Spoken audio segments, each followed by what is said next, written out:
Au milieu des années 60, alors que le western américain est à bout de souffle, un réalisateur italien dynamite la vision hollywoodienne de la conquête de l'Ouest avec une poignée de westerns irrévérencieux. Ça fait un bout de temps qu'on s'était pas vu. Au style incomparable. J'ai eu tout le temps d'apprendre à tirer de la main gauche.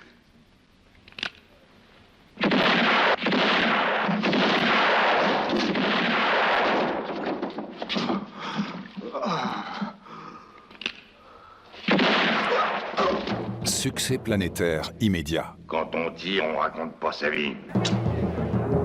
Ces merveilles d'ironie ont voyagé autour du monde et fasciné d'une génération à l'autre des millions de spectateurs.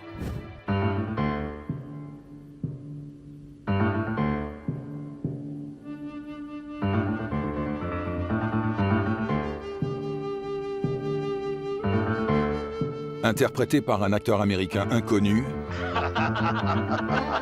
pour une poignée de dollars, véritable bombe atomique esthétique, bouscule 50 ans d'histoire du western et plafonne au box-office italien puis européen.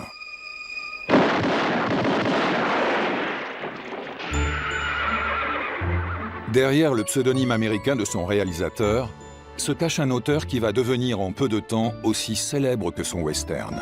Je m'appelle Sergio Leone et je fais la mise en scène des films qui sont toujours très longs et toujours coupés. Désormais, les spectateurs iront voir un film de Sergio Leone.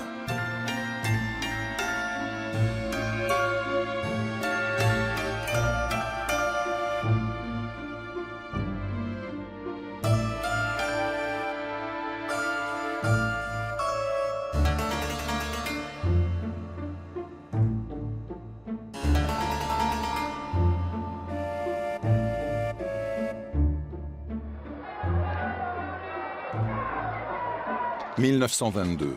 Les militants du parti fasciste marchent sur Rome. Benito Mussolini prend le pouvoir.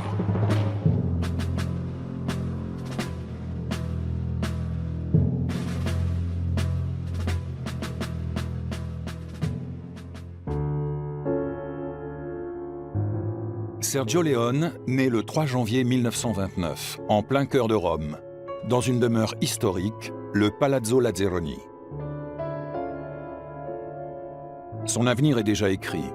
Sa mère est comédienne et son père metteur en scène. Enfant, il est convaincu que le cinéma, c'est son père qui l'a inventé. Il raconte aussi qu'il a appris à dire « clap » avant même de dire « maman ». Le père, Vincenzo Leone, sous le nom de Roberto Roberti, est un des pionniers du cinéma muet en Italie. Il est aussi le réalisateur du premier western italien tourné en 1913, La vampire indienne. La mère de Sergio joue le rôle de l'héroïne, déjà une histoire d'Amérique.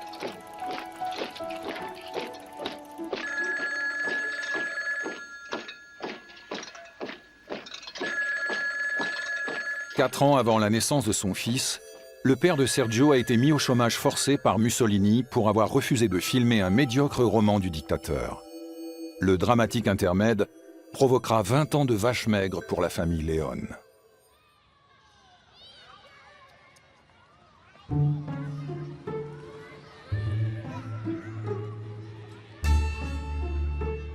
Fils unique, le jeune Sergio fréquente les petits voyous du Trastevere, quartier de son enfance et de son adolescence. Plus tard, il s'inspirera de ces malfrats en herbe pour camper les anti-héros de ses films. Vol de chevaux, vol de matériel appartenant à l'armée, vol de matériel postal, coups et blessures sur la personne de 2 gardes, agression à main armée du citoyen Barry Roquet, faux témoignage, évasion de prison d'État. Sergio lit frénétiquement des bandes dessinées nommées en Italie fumetti. Les exploits de Mandrake, de Flash Gordon alimentent son imaginaire. Ce qu'il préfère, ce sont les épisodes des aventures de Chino et Franco. Il est touché par la grande amitié qui lie les deux garçons. Quand il était enfant, ses parents étaient déjà un peu âgés. Je pense qu'il a beaucoup souffert de la solitude. Cela l'a poussé à regarder les autres avec attention et sensibilité, et donc à cultiver le sens de l'amitié. Tout au long de son œuvre de cinéaste, Sergio Leone développera le thème de l'amitié. Avec Il était une fois la Révolution, il lui donnera une couleur plus personnelle. Il y a cette sorte d'amitié entre une intellectuelle qui a vu déjà un passé révolutionnaire avec un voleur de poulet complètement naïf, mexicain, qui fait une révolution à lui-même, tout seul avec sa famille. Et il y a les rencontres de ces deux personnages. Et il y a cette sorte de grande amitié, que c'est un problème toujours à moi. Je suis fils unique, j'ai cherché l'amitié. E allora il y a dedans cette regrette. E così nascette Policinella, padrone di Cammasone e di Cuppulella.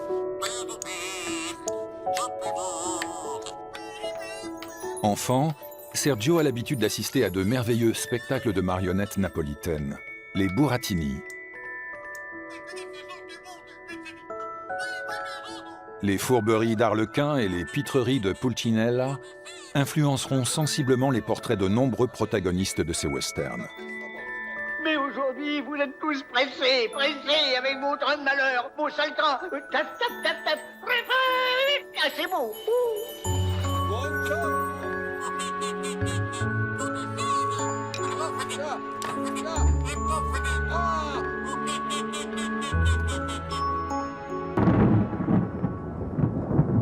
En juillet 1943, Rome est bombardée par l'aviation américaine. Depuis, la ville croule sous la famine.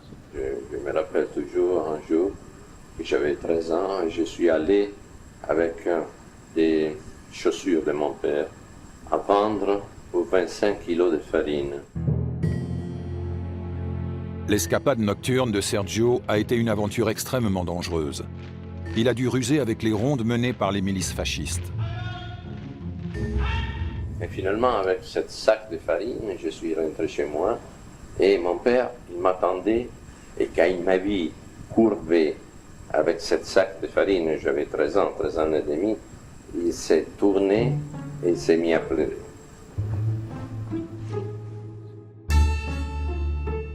Au-delà de sa hantise du fascisme, Sergio Leone connaîtra une crainte viscérale de la pauvreté. Elle le poursuivra jusque dans ses années de maturité. Je peux vous raconter une anecdote qui est capitale, c'est qu'un jour on était avec Leone, on avait rendez-vous dans un très très grand restaurant parisien, et dans l'après-midi, entre les deux repas, on se promène dans Paris, et on s'arrête pour me dire on va prendre un café. On est dans un endroit vraiment Moleskine sale, enfin près d'une gare dégueulasse, où il y a des espèces de hot dogs puants et des frites dans un état horrible. Il commande ça, il m'oblige à commander ça. Et il grogne là-dedans, il mange 2-3 frites dégueulasses, et là je ne peux pas me retenir, je lui dis, enfin Sergio, on a eu un repas génial ce midi, ce soir chez Conti c'est délicieux, pourquoi tu manges cette merde? Et il m'a répondu, parce que j'ai fait une bonne affaire ce midi, je risque d'en faire une très bonne ce soir, et maintenant je me souvenais que j'étais pauvre. Bientôt, les tranches de pain chez nous seront aussi épaisses que les murs d'une forteresse. Et tu auras de belles robes toutes neuves, et tu ne travailleras plus jamais.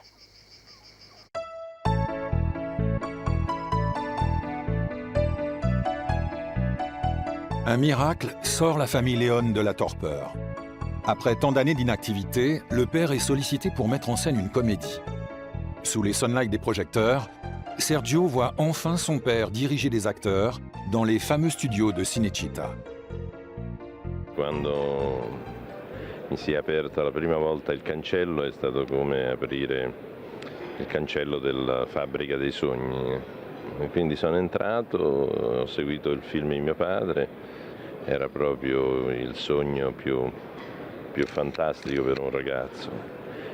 Non pensavo di continuare a fare il mestiere di mio padre, proprio per le delusioni che ne aveva ricavato lui, e invece da quella volta il germe si è infiltrato proprio nelle vene e ho incominciato a prendere in seria considerazione di continuare anch'io a fare questo mestiere. Arrivés par le sud de l'Italie, les soldats américains entrent dans Rome en juin 1944. C'est aussi le grand retour du cinéma hollywoodien sur les écrans. Pour Sergio, c'est une véritable indigestion de films. Ce ne sont pas les westerns qui ont sa préférence, mais les films de gangsters.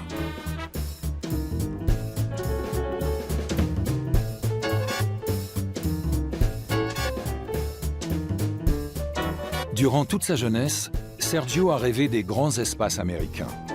Avec l'arrivée des GIs, qui pourchassent les filles et revendent leurs cigarettes au marché noir, il ne retrouve pas les demi-dieux de son enfance. Ces hommes de l'Ouest qui ont peuplé son imaginaire. En 1949, Sergio Leone abandonne ses études de droit pour les plateaux de cinéma. Vittorio De Sica, le pape du néo-réalisme, l'engage comme assistant sur Le voleur de bicyclette et lui propose également un petit rôle sur le film. Il est alors l'assistant réalisateur le plus jeune d'Italie. Au début des années 50, il se frotte à nouveau au rêve américain. Hollywood débarque à Cinecittà pour filmer des péplums. Comme a dit, ils ont besoin de gens. Et comme le jeune Leone s'est montré assez habile à diriger les figurants dans Fabiola, on l'envoie là-bas. Mais il ne parle pas anglais. Et il est pris quand même avec un traducteur. C'est quand même le premier second assistant à son traducteur. En 1959, William Wyler filme l'épopée biblique de Ben-Hur et prend Leone comme assistant. La légende veut qu'il soit le réalisateur de la célèbre course de chars. Un an plus tard, Sergio retrouve par hasard une jeune femme qu'il avait connue dans sa jeunesse, Carla, une danseuse. C'est le coup de foudre. Ils se marient.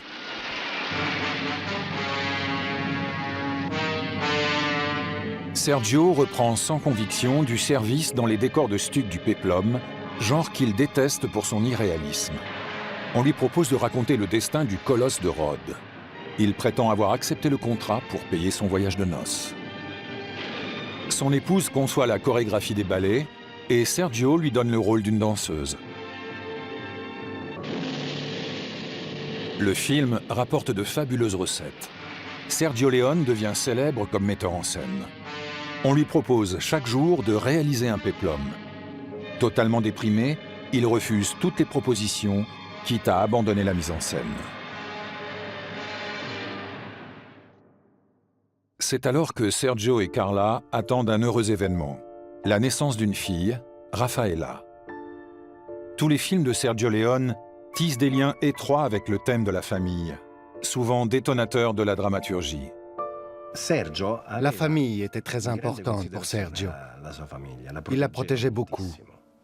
Il avait une conception de la famille très forte, très protectrice. Et on dirait aujourd'hui, en utilisant un mot à la mode, qu'il en était le garant. Voilà, il était le garant de sa famille. Une sécurité, vous comprenez? Je pense que ça vient peut-être aussi du fascisme. La seule manière de se préserver dans ces temps de fascisme, c'est d'être une famille unie et d'être dans son île, comme il disait. Donc la famille, c'est pas uniquement la famille, les enfants et tout. La famille, c'est une idée.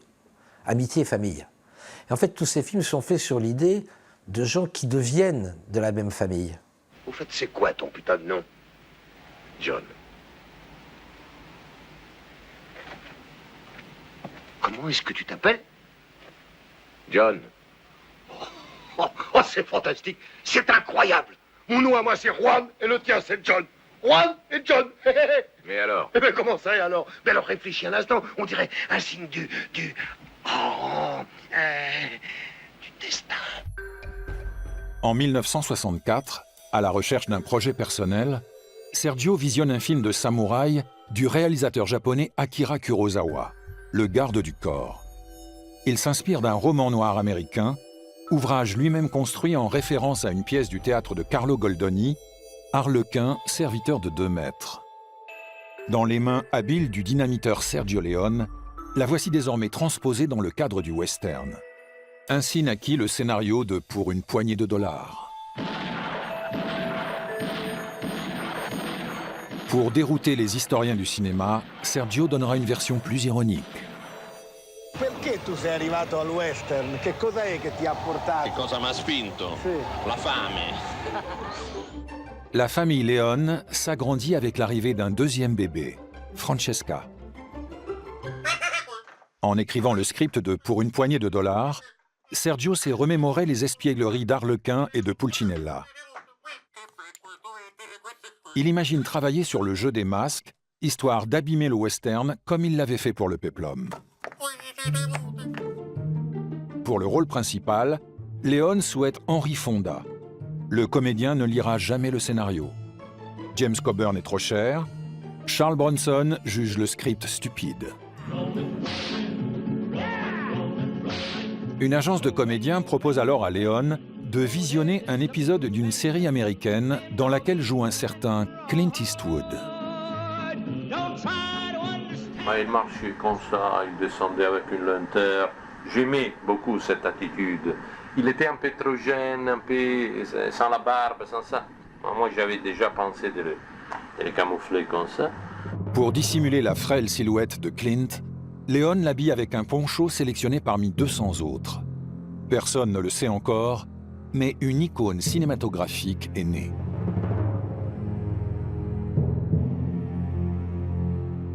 Malgré son statut de production marginale et fauchée, des conditions climatiques hasardeuses, une armurerie parfois défectueuse, Leone, Eastwood et son équipe s'entendent comme larrons en foire pour donner au film un style inhabituel.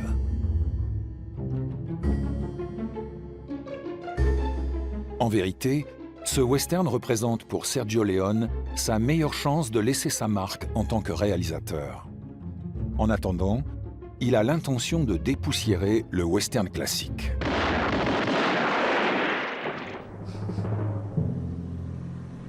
C'était vraiment 1964, un fil de rupture.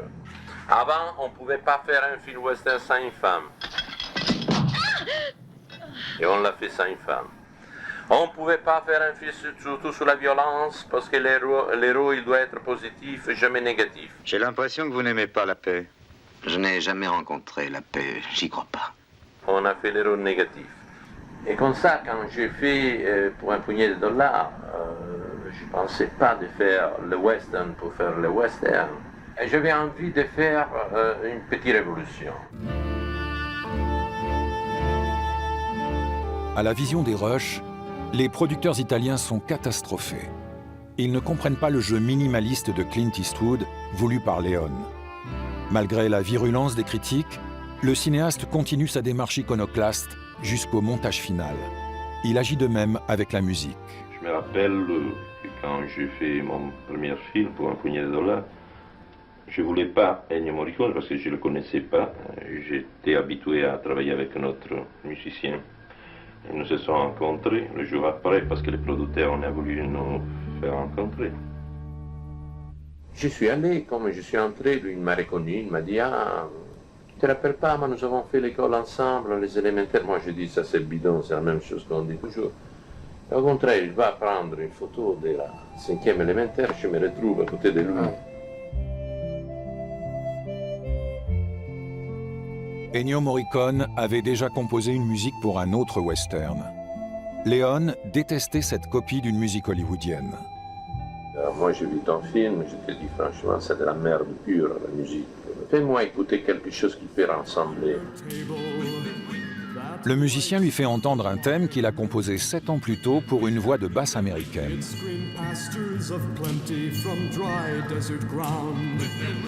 On the wind. J'écoute cette voix qui m'a cassé les couilles dessus et j'ai écouté quelque chose qui m'intéressait au-dessus.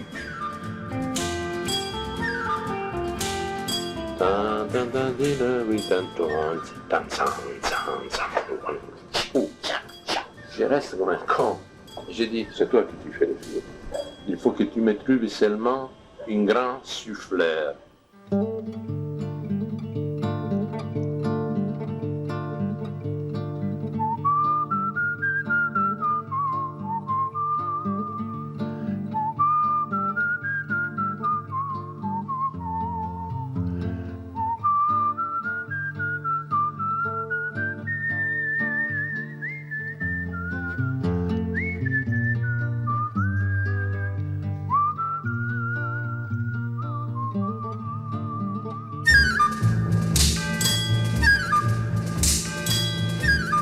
Pour une poignée de dollars, auquel personne ne croyait, rencontre par le miracle du bouche à oreille un immense succès populaire. Quant à la critique, elle éreinte le film. Qu'un mangeur de spaghettis effronté ait eu l'audace de toucher à la pureté originelle du western déclenche le courroux des puristes. Trop de violence, trop de fioritures baroques. Leone vient pourtant d'inventer le western à l'italienne, une nouvelle forme de cinéma jouissance. De retour aux États-Unis, Clint Eastwood reprend le tournage de la série Rawhide. Par hasard, il tombe sur un article relatant le succès phénoménal d'un western européen avec pour vedette principale les producteurs, persuadés que ce western n'aurait qu'une carrière confidentielle, ont négligé de négocier avec leurs homologues japonais les droits d'adaptation du film de Kurosawa. Quant à notre cinéaste, il n'a rien touché des bénéfices promis engrangés par les producteurs de son film, ces messieurs prenant pour prétexte le procès onéreux avec les Japonais. Il les attaque en justice et pense déjà à un autre western.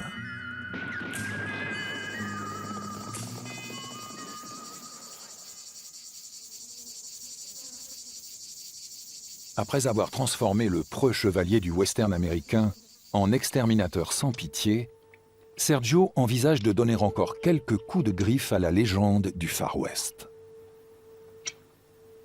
Il reconstitue avec le plus grand réalisme l'époque violente des chasseurs de primes et développe une histoire d'amitié entre deux de ces professionnels de la gâchette qui ont pour devise de tirer avant de causer.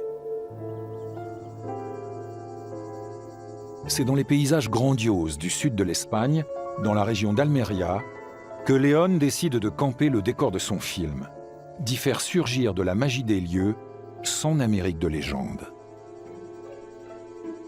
Lors de la préparation de Pour une poignée de dollars, Sergio Leone a rencontré un personnage qui va devenir indispensable à l'édification de son univers, l'architecte Carlo Simi.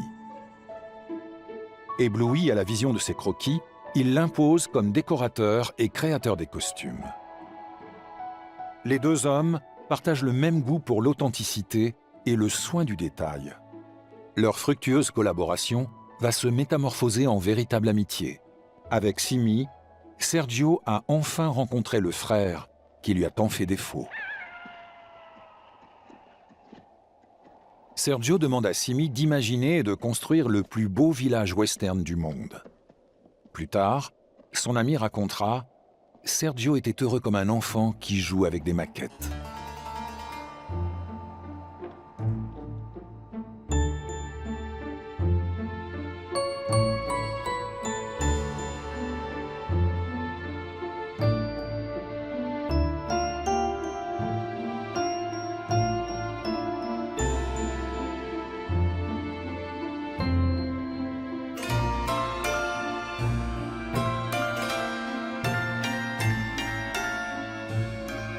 Dans le scénario imaginé par Leone, une grande partie de l'intrigue se déroule dans le village.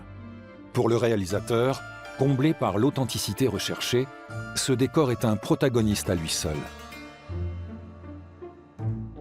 Les décennies ont passé, la patine du temps a joué son rôle, mais le rêve est toujours intact.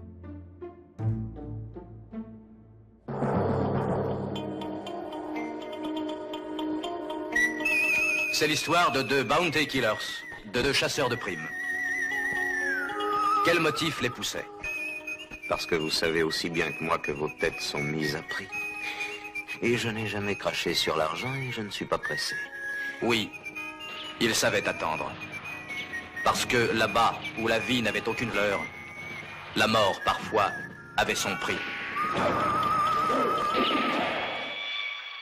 It sort of brought out the cynicism, materialism of the 60s and what have you, and played upon that. Or the natural materialism of life. People are always interested in their own well-being, and that's the way these guys were played. And then they eventually got somehow wrapped in on some sympathetic aspect within the picture. But they were, by and large, interested in themselves, as opposed to sometimes the classical Western. They make the hero much more defined as a good guy, and the bad guys were bad guys, and there wasn't too much in between.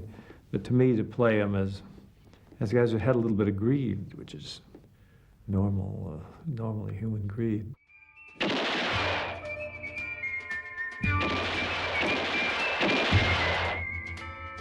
Ecco, io non a caso ho detto che il più grande scrittore di western è Omero, perché essendo un grande individualista e avendo scritto dei personaggi che sono egocentrici, sono personaggi che affidano alla loro valenza, alla loro bravura, l'attimo fuggente della vita, né più né meno come un cowboy affida all'estrazione rapida della pistola. C'était un cinéaste à style. J'entends par là que, bien sûr, ce que raconte Léon, le jeu des mythes, tout ce, c'est vrai, c'est très important, mais d'abord, il y a une manière de filmer qui n'appartient à nul autre pareil. 8, 9, 10, 11, 12, 13...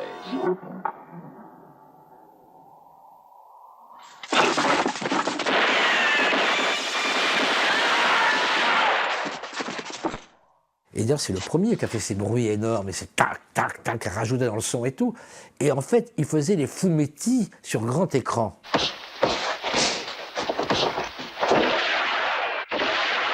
Quand il racontait un film, Sergio, il racontait pas un film comme un scénariste, il racontait un film comme un enfant qui racontait le film qu'il avait vu au cinéma.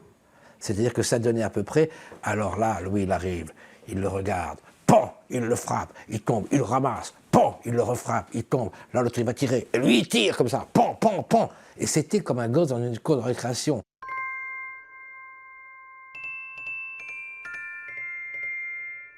Le succès populaire du film, plus important que celui de Pour une poignée de dollars, confirme que le public a reconnu Léon bien avant la critique.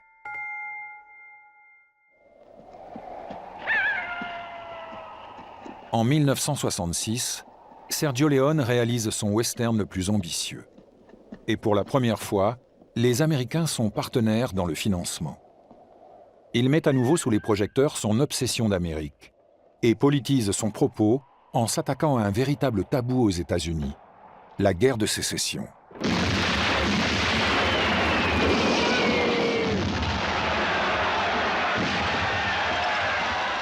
Tandis que les bleus et les gris s'étripent, Léon raconte le périple picaresque de trois larrons à la recherche d'un trésor.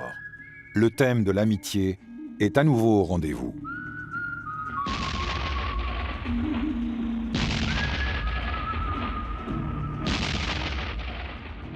C'est toujours une amitié réelle entre des personnages qui sont appelés mauvais, parce que c'est un peu la démystification des faux adjectifs. Et surtout, l'amitié entre deux personnages qu'on appelle négatifs, c'est beaucoup plus forte, beaucoup plus intéressant d'une amitié entre deux personnages qu'on appelle bons. Tu es la plus infecte crapule que la Terre ait jamais portée. Le premier village est à 110 km d'ici. Si tu économises ton souffle, tu dois pouvoir y arriver. Alors que ces picaros sont tout occupés à se livrer à leurs petites affaires crapuleuses, Léon finit par les confronter au bain de sang de l'histoire au cours d'une séquence magistrale, la bataille pour la prise d'un pont. Au passage, Léon dénonce l'imbécilité des états-majors qui envoient les hommes à la mort pour un enjeu absurde. Les sudistes considèrent que ce pont est la clé de la victoire. Ce ridicule petit pont. Une chiure de mouche sur les cartes de l'état-major. Et ils ont décidé en haut lieu qu'il fallait prendre cette chiure de mouche. Même si on devait tous y passer. J'avais encore jamais vu crever autant de monde.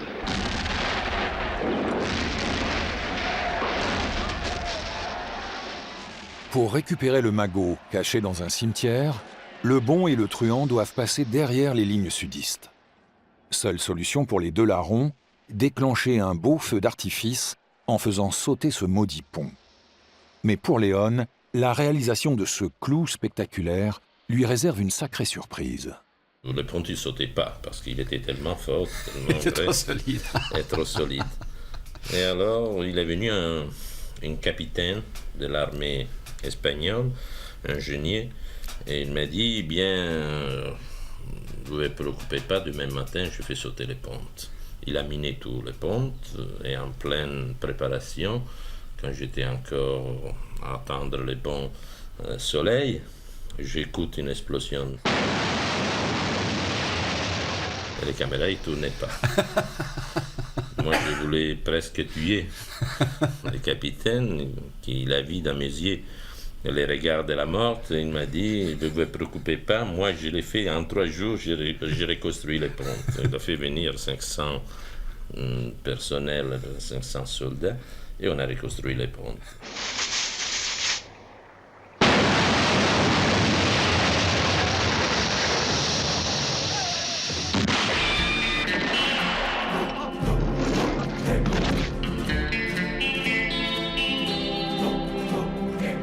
Il ne sait pas ce qu'est la musique, Sergio. Il ne sait pas chanter, il ne sait pas... Bon. Mais il sent. Et comme il sent qu'il a peur de ce que pourrait lui faire, parce qu'il n'a aucune confiance en Morricone, il l'oblige à composer la musique avant. On s'est toujours trompé en croyant que c'était pour les acteurs. Non, c'est pour lui. Il a besoin... Il dit, t'es mon scénariste, alors tu vas me donner mon rêve. Ora, i metodi di lavoro. E io comincio a lavorare. Pour la méthode, je commence à travailler. Sergio me raconte l'histoire, me montre ou m'indique les cadrages. Il fait toute la mise en scène pour moi. Et connaissant son style, je sais bien comment sera filmée la séquence. Pour moi, la musique, c'est un peu les dialogues du film. Ça compte plus une bonne musique, c'est l'expression de l'âme du personnage. Et le plus grand moment, c'est quand il compose la musique où Leone veut tuer le western en mettant une scène dans un cimetière à la fin, parce que c'est son idée, de faire chanter les morts, discrètement. Et là, c'est merveilleux.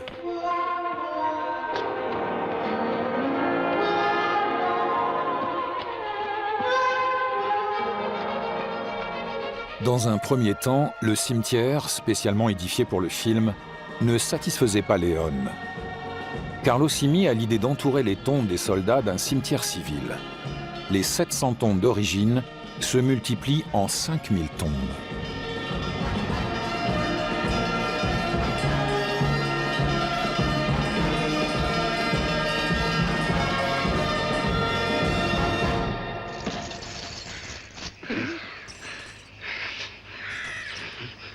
Siamo ricchi, Pulcinella!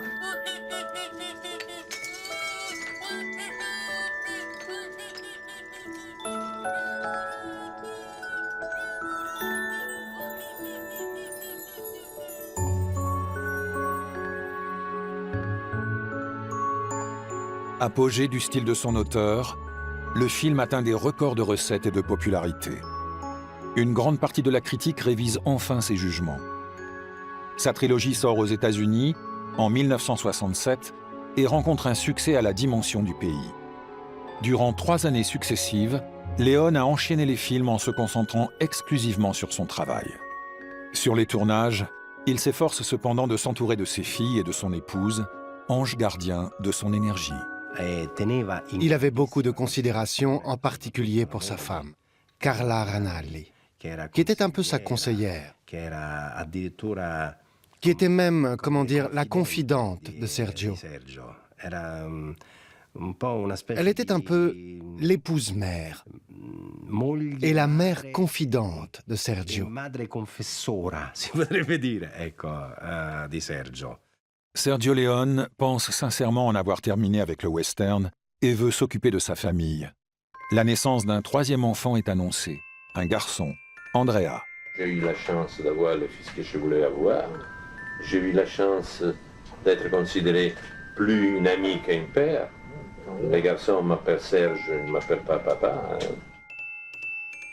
Les joies familiales n'éloignent pas Sergio de son obsession du cinéma, qui reste toujours aussi vive et intacte. Il imagine une grande fresque sur l'époque de la prohibition et du gangstérisme dans les années 20. L'Amérique, toujours l'Amérique.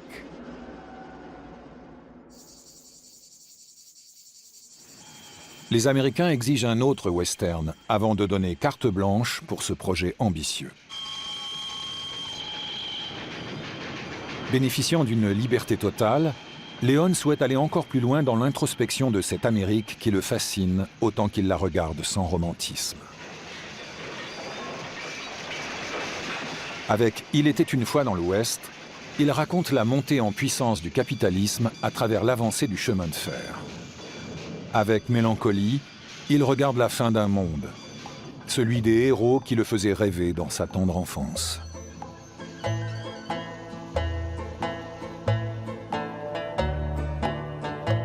Pour construire son scénario, Leone s'accapare 5 figures stéréotypées du western traditionnel. Le vengeur, le bandit romantique, le riche propriétaire, le criminel homme d'affaires et la putain. Avec ces 5 personnages qui sont les symboles du western américain, je vais parler de la naissance d'une nation à travers une ballade des morts. Ces personnages, ils sont tellement conscients d'arriver pas vivants jusqu'au bout du film.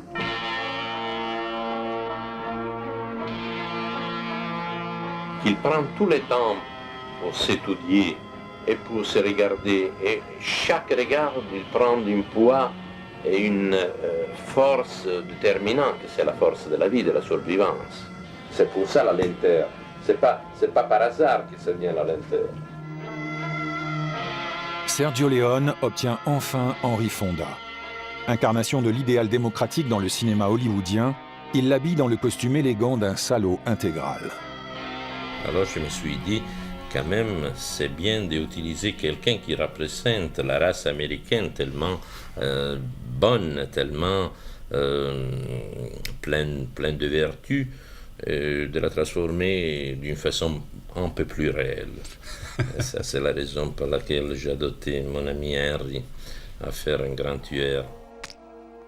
J'ai transpiré pour les rendre laides. Tu ne peux pas imaginer que j'ai devenu fou. J'ai passé 3 jours, 4 jours à étudier les costumes de lui. Parce que moi, je l'ai placé n'importe quel morceau de merde. Au-dessus, il était toujours un prince.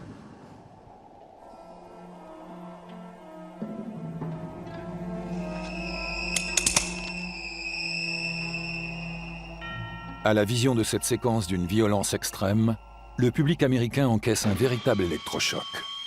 Ça, pour moi, c'est le plus beau morceau de mon cinéma. Parce que je voulais donner qu'est-ce que c'était l'Amérique en ces périodes.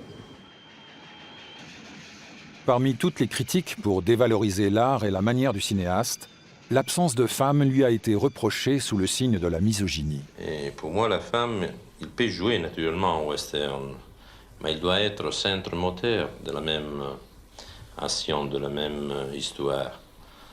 Pas justifier sa présence seulement parce qu'il doit avoir une femme dans le film, comme on a fait beaucoup de fois. L'ombre se n'è ido con il cavallo. Ella sta nella casa, però la forza è importante. Gilles, la sua vita riparte. Una vita di pioniera, di una donna del West. Esce dalla casa con l'acqua, ride e accoglie tutti gli operai, i macchinisti del treno. È una bellissima scena piena di speranza e di energia.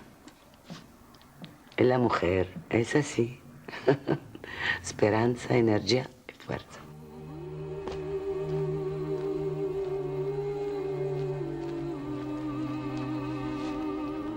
Comme lors du tournage du Bon, la Brute, le Truand, Sergio Leone diffuse la musique de Morricone écrite à l'avance.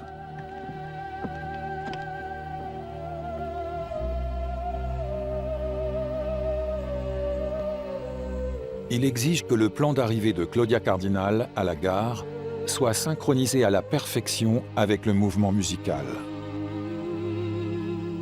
Il aura fallu une journée pour obtenir l'effet désiré et organiser l'ampleur de la mise en scène.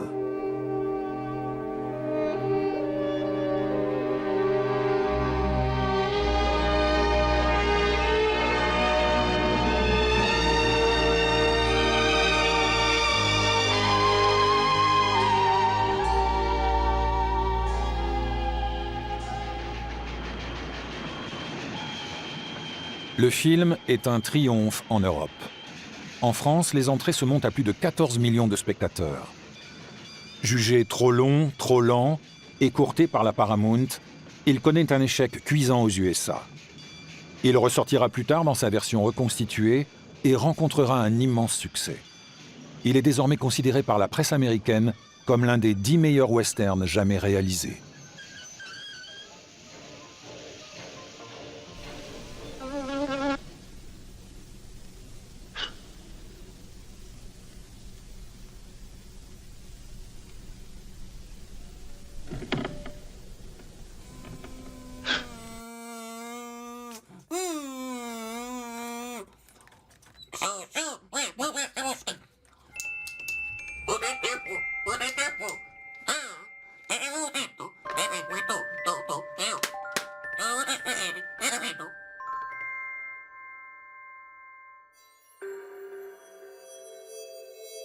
Almeria, 1971. Sergio Leone commence le tournage de son nouveau film « Il était une fois la Révolution ». Au départ, il ne devait être que le producteur. Mais United Artists, les comédiens et même sa propre famille le poussent à le réaliser. Son nom sur les affiches attire les foules.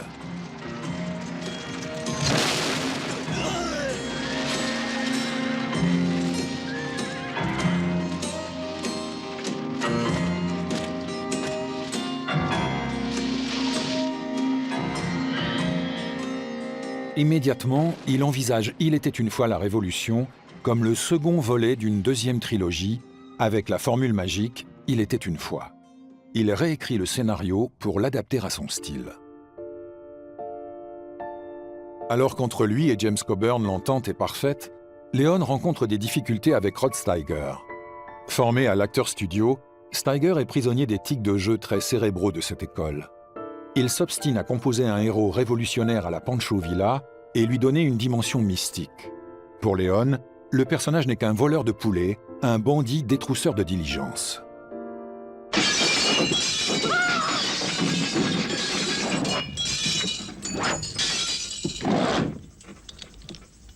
Sergio entre dans une colère homérique. Alors je te dis une chose, morceau de merde. Je m'en fiche que tu t'appelles Rod Steiger, tu as gagné par erreur un Oscar. Moi, je t'envoie faire foutre à toi, à la United Artists, à tout le monde, parce que tu es un acteur de merde.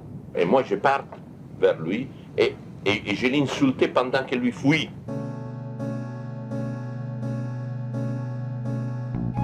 Au final, débarrassé de ses tics, le comédien réjouira pleinement Leone. Avec ce dernier western, Leone convoque à nouveau les images du fascisme qui ont marqué son enfance et quelques désillusions fantomatiques.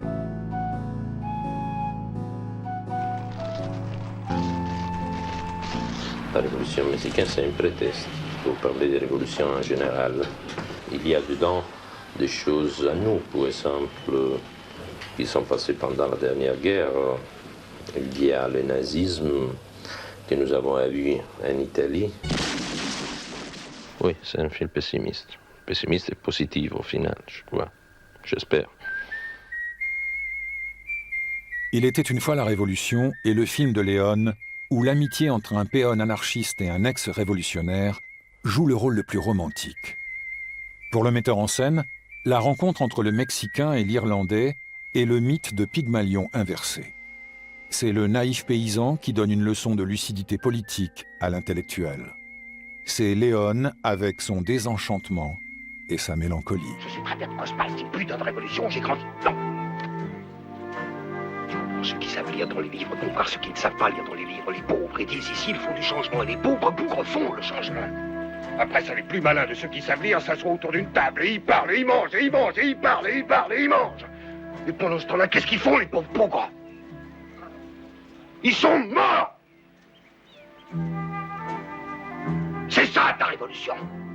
Je suis pessimiste parce que je suis un socialiste déçu, jusqu'à point de devenir anarchiste.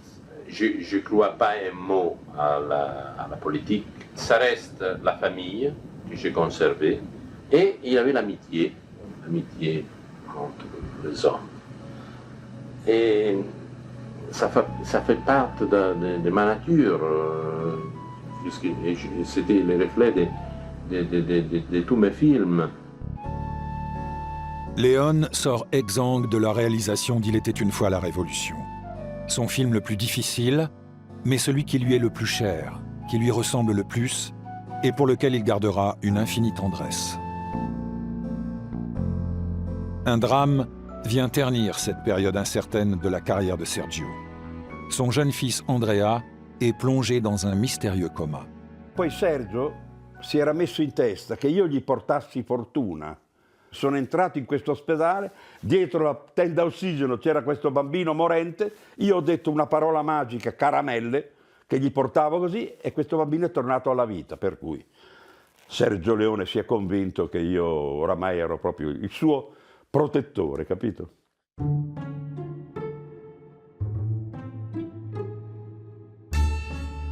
Sergio attend de pouvoir réaliser son ultime film sur l'Amérique.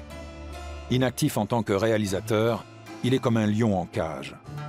L'ambiance familiale est électrique, les enfants le fuient.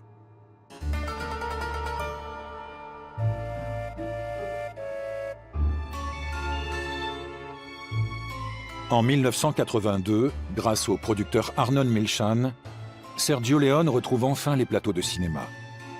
La réalisation tant espérée de Il était une fois en Amérique, après plus d'une décennie d'attente et de gestation, commence.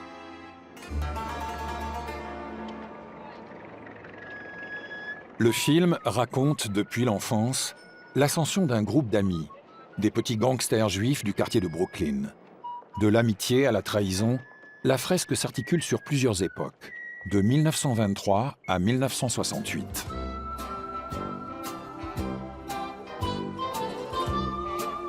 C'est l'amour, la tendresse, la violence, c'est le sexe, c'est la mémoire. Il y a aussi un autre amour, il y a un amour pour le cinéma. Je dis que le sous-titre de ce film, il peut être bien, il était une fois un certain cinéma. C'est aussi la vision d'un homme, Noodles, Robert De Niro. Immergé dans le paradis artificiel de l'opium, il voyage dans les époques de sa vie, dans le futur comme dans le passé. Leone atteint le summum de son art du flashback. Pendant que Noodles rêve, il me donne la possibilité à moi, metteur en scène étranger et européen, de rêver dans les mythes américains. Le montage d'Il était une fois en Amérique atteint 4h20. Les distributeurs américains hurlent à la folie. Ils réduisent le fleuve à un ruisseau de 2 heures et dans une chronologie linéaire. Leone veut retirer son nom du générique.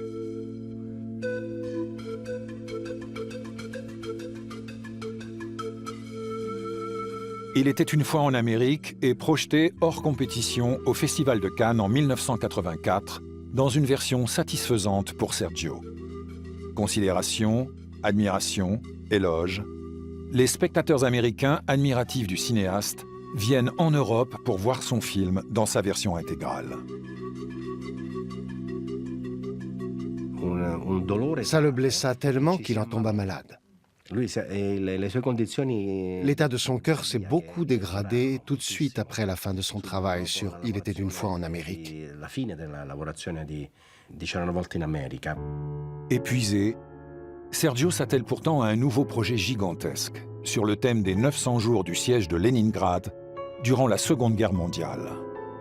Il tourne des spots publicitaires, mais sa santé se dégrade. Une greffe du cœur est envisagée. Il refuse l'intervention. Il a subi tellement de contrariétés qu'un soir, en regardant la télévision, il a fait un infarctus. Il avait la télécommande à la main, il a été foudroyé par un infarctus. C'était malheureusement en avril 1989. Ce soir-là, Sergio regardait à la télévision un film de Robert Wise, I Want to Live. Je veux vivre. La muerte fu terrible, in un istante, así. Carla, la mujer de Sergio, estaba nell'abitazione e Sergio disse non me sento muy bien. E partì muy rapido. Mi ricordo i funerali in Roma con la musica di Morricone toda la gente, los actores. Fue una emoción muy fuerte, porque Sergio es un grande amigo, una persona straordinaria, un amante del cine. È una grande perdita. Ce fut pour moi une journée horrible.